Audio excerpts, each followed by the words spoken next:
Imagine a company built on imagination, a place where millions of kids log on every day to build, play, and chat. Now being dragged into one of the ugliest legal storms the games industry has ever seen. That company is Roblox, and right now the legal sky over it looks thunderous.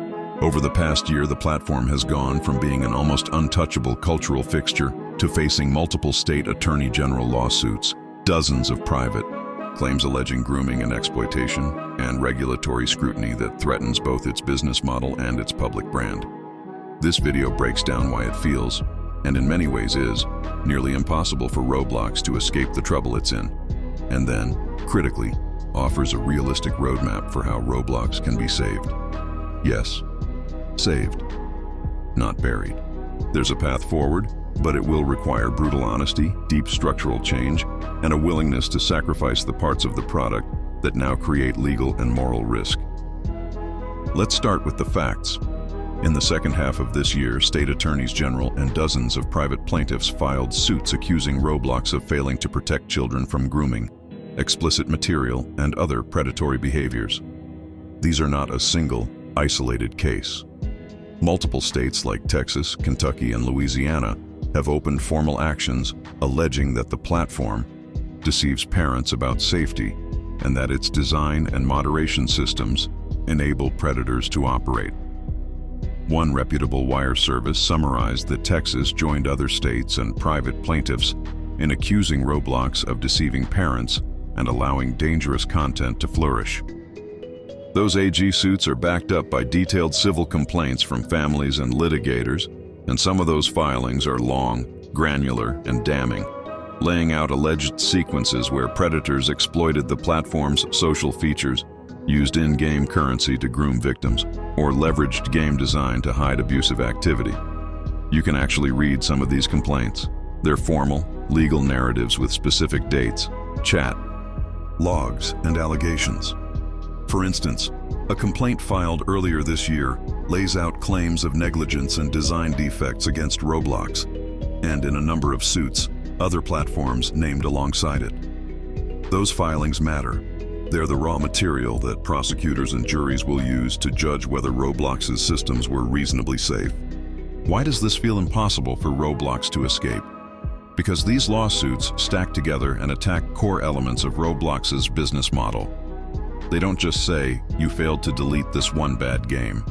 They argue that the platform's economics, its permissioning, and its product features, like an enormous user-generated economy, open chat inside games, and discoverability algorithms, are the very things that made abuse possible. When plaintiffs target fundamental product choices rather than a one-off moderation failure, the remedy they want is systemic. Redesign the product, change how kids interact with strangers, and in some cases pay damages. That's different from a single developer being shut down. It's a legal pressure on the whole architecture. Multiple courts and regulators looking at those architecture claims at once, combined with the potential for large damages and injunctive relief, is what makes the legal problem existential rather than fixable with a minor patch.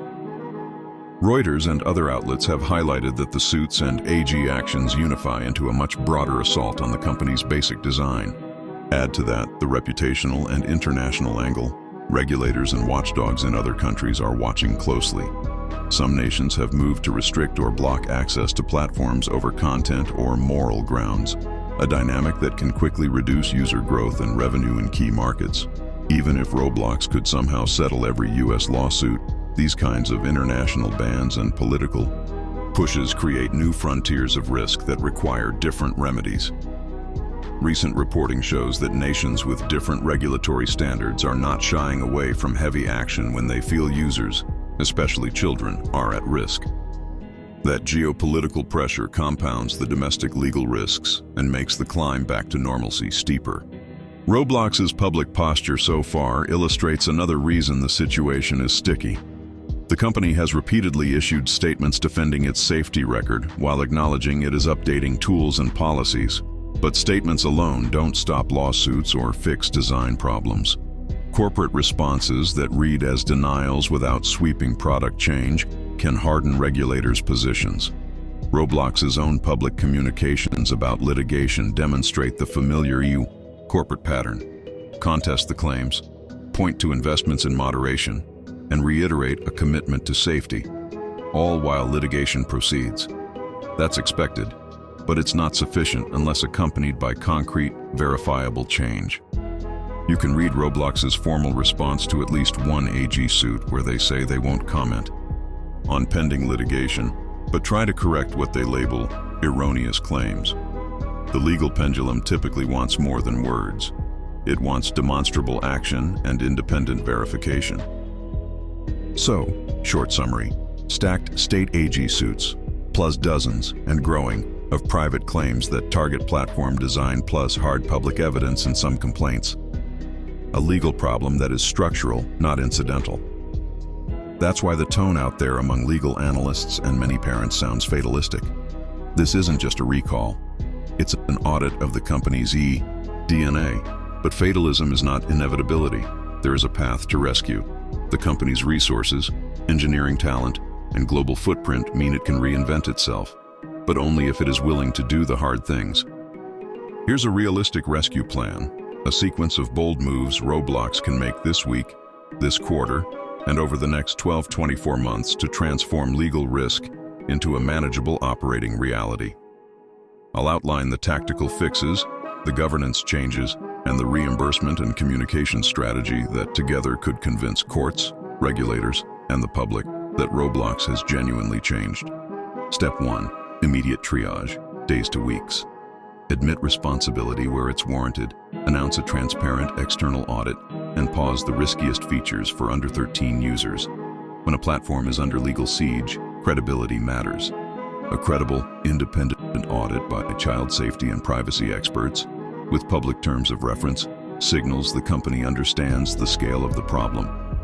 Simultaneously, Roblox should temporarily restrict or sandbox features most associated with abuse, open DMs in age-mixed games, discoverability for certain user-created experiences, or paid direct transfers that can be exploited for accounts identified as under 13. These temporary painful steps reduce the immediate occurrence of harm and buy breathing space while deeper fixes are implemented. Step 2. Rebuild the safety architecture, 1 to 6 months. Replace reactive moderation with proactive, multi-layered controls. That means cutting-edge automated detection for grooming language and image hashing for CSAM. But it also means product redesign. Default to no cross-age social interaction. Limit discoverability of user experiences for young users, and eliminate or severely constrain in-game microtransactions between users under 18. Where age is unclear, use less invasive, privacy-preserving proof mechanisms, and default conservative safety settings. Importantly, reduce or remove incentives for creators to design hooky social mechanics that push kids toward open chats with strangers. The Guardian and other outlets have reported that Roblox was testing facial age estimation and other measures to limit cross-age chatting. Such features are controversial, but show the kind of product thinking that can reduce risk if implemented transparently and with consent safeguards. And that's the truth. Roblox is standing on the edge of a cliff, and the next few months will decide whether it falls or fights its way back. This isn't just gaming drama anymore. This is a full-scale legal storm, a crisis of trust, and a moment that's going to shape the future of online platforms built for kids. But if there's one thing history has proven, it's that even the biggest giants can reinvent themselves when the pressure hits hard enough.